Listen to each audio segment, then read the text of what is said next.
Hi guys, Recovery Jimmy here.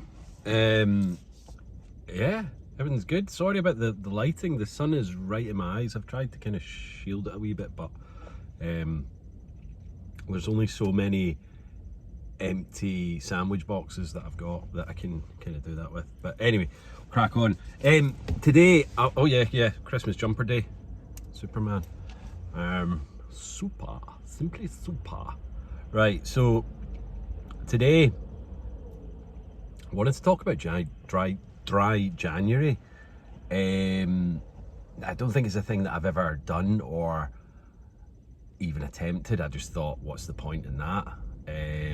That's just silly. I don't know. Now what I'm thinking about it is, I don't think it's silly. I think it's a fantastic thing. The more people can give up alcohol and it's like Stoptober and all that. You know, if you can think of some kind of name for each month to allow people to stay dry and sober for longer, then that gets a thumbs up in my book. But the thing that annoys me with dry January is, well, first of all, if you feel like you have to give something up for a month, then surely that's telling you that it's bad. Now I know you've got Lent, is it, and some people, you know, give things up. But I think, like, giving up chocolate or sugar, yeah, it's addictive, but it's not, you know, the thing with these things is it doesn't debilitate you. Now, when I say debilitate, I know that people are not getting completely shit-faced every time they drink. Yeah, that's cool. But it debilitates you because you're not allowed to drive, you know, you're not allowed to go to work pissed. So a lot of these things, like, you're allowed to eat chocolate, you're allowed to have sugar in your coffee at work, you know, you can drive your car. You know, I've got coffee here, there's sugar in that, I'm driving, it's not a problem. But when something actually inhibits you from doing normal day-to-day things, then yeah, you know, if you're having to give that up for a month, then that's telling you that there's something bad about it, you know. Now, I'm all for people giving up for January. You know, you've had oodles and oodles of booze and whatnot over Christmas, which I spoke about earlier. You know, yeah, it is time to dry the system out. But having said that, maybe I know different types of people than a lot of you, but there's only a tiny amount of people that I know that have attempted dry January that have actually completed it. Some that I know that have actually gone on and they've gone, do you know what? I actually feel so much better in myself. I'm going to continue this on, and a lot of them don't really drink at all now. But having said that, a lot of my friends that have attempted it in the past have given up, like, after a week or something. They're like, oh, why am I doing this to myself? Why am I doing this to myself? And, you know, that makes me think, well, maybe you need to take a harder look at yourself if you're sorry, I thought I wasn't recording there. It's like what happened last week when I was going to do the view. I hit the stop button, so apologies about that. I'm going to make sure I don't do that today, but I've already been talking for 3 minutes 40 seconds, so I was like, shit, am I going to have to start again? It's okay, it's going.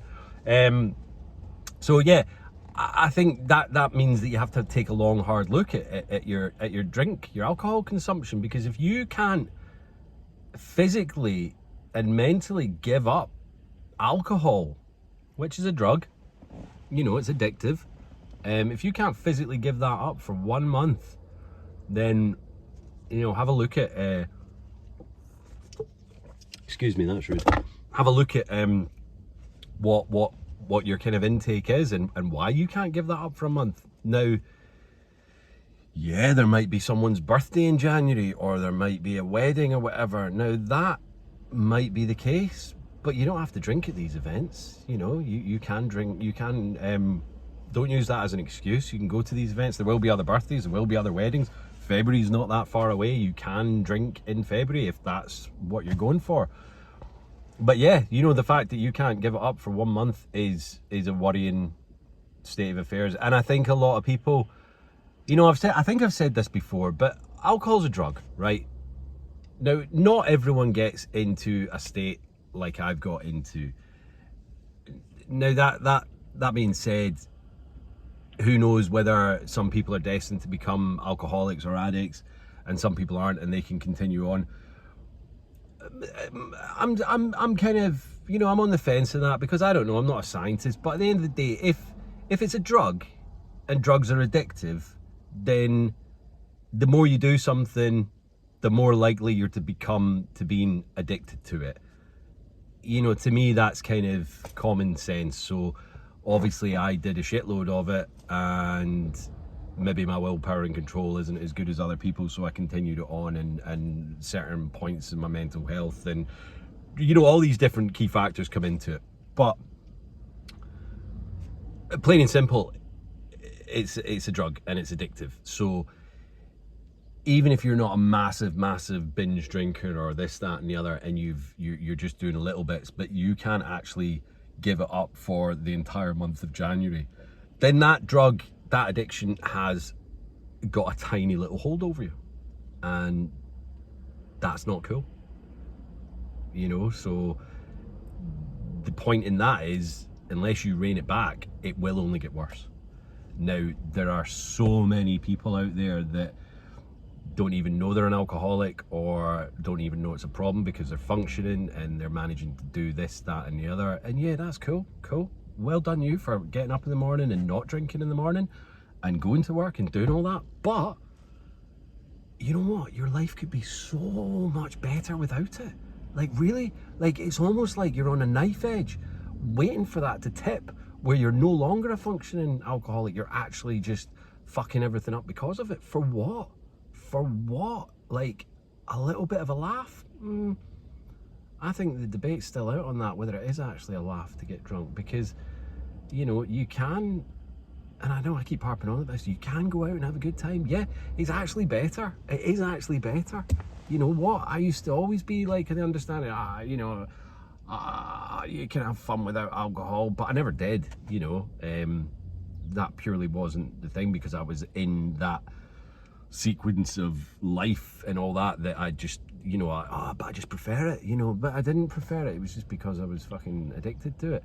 Now, what I'm basically trying to say here is that if you're gonna attempt dry January and you don't think there's an issue there, and you cannot make a month without stopping, without breaking that and having a drink, then yeah, have a think about it. Have a think about, you know, how much you drink and how often you drink, and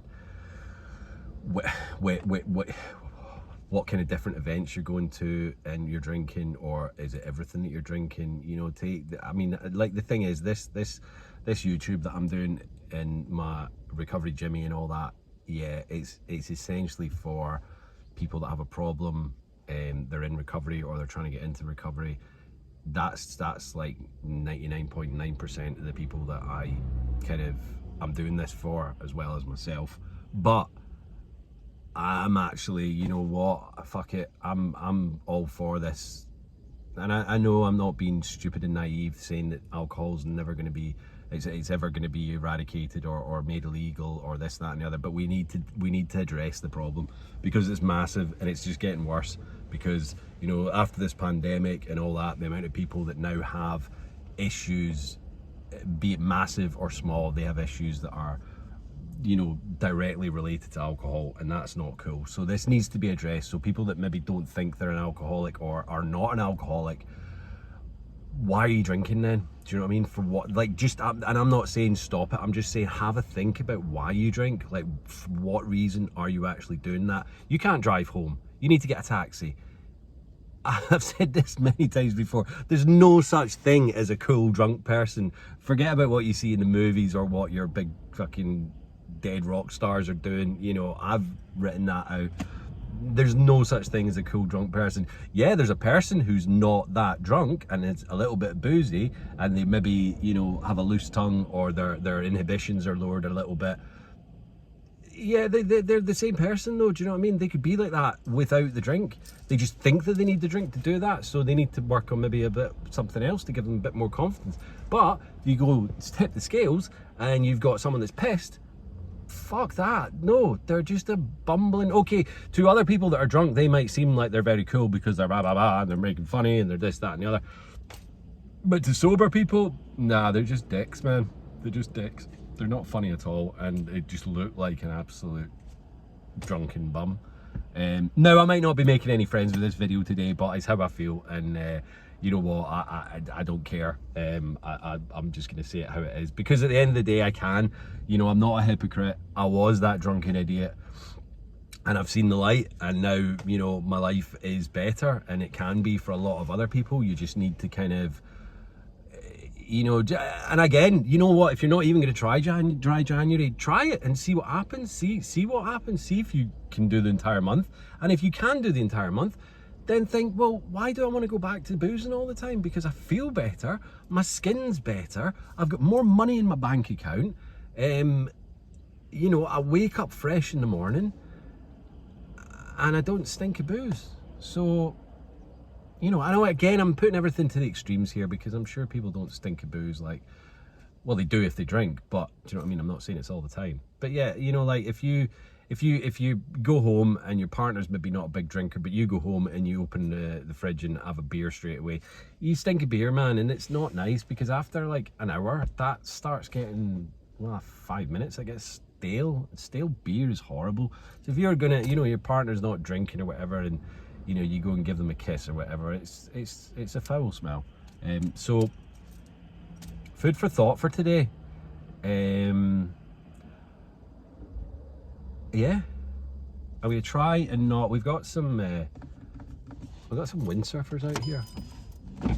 It's pretty cool. It's nice. It's a beautiful day, which I'll show you if I don't stop the camera, the video.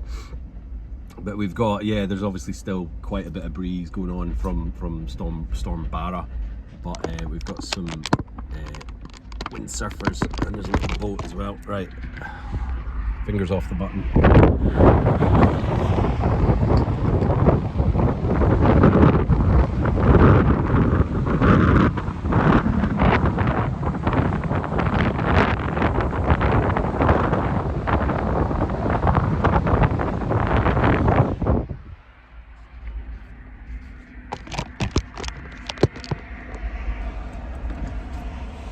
I managed to do it without stopping it. Boom. This is what happens when I'm out of practice with these things, you know. I do two, and I think, wow, I've got the magic back, and then I go and fuck it up. And I thought, you know what, I'm not doing the video again, because I'd recorded pretty much all of it, and then the last little bit was the view, and then telling you, you know, to stay safe, stay strong, stay supportive, DM, comment, like, message, share, all the above, and yeah, I'll see you soon. Enjoy your Christmas jumper day if you are. Love you all. Peace.